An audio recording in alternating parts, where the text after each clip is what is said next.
First installment of the Barnstable Patriot Cup between the Harbor Hawks and Kettleers. Colton Hawk goes for Cotuit. John Gavin on the bump for Hyannis. This one was scoreless early on, but in the bottom of the fifth, Cotuit jumps out in front. Quinn Brody from Stanford goes shopping at the gap. Ryan Hagan and Cal Stevenson score, and Cotuit out to a 2-0 lead. The next batter, Jordan Pierce from Nevada, follows that up with a single to right. Quinn Brody comes around to score, and Cotuit is now up 3-0.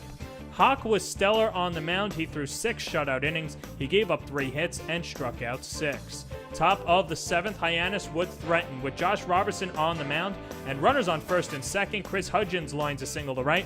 Treg Habercorn comes around to score, and it's a 3-1 game.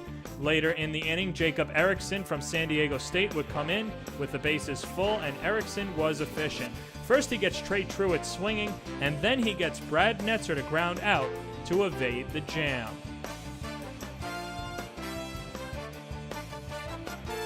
The Kettleers stave off elimination with a 3-1 win against Hyannis. They've got 5 games left to play.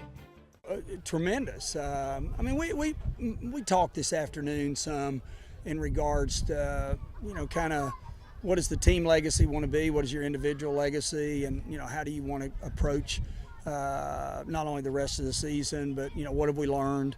How do we cut down on mistakes and play better? And it's a really good group of guys. They really are. Again, we've lost some tough games and I've said it many times. It's my fault. I have to be able to get them there. Today, you look out there. There's no errors. Both teams had 6 hits. Our 3 runs came with 2 outs. Erickson came in, did a great job to close the door there with the bases loaded. So they deserve the win today.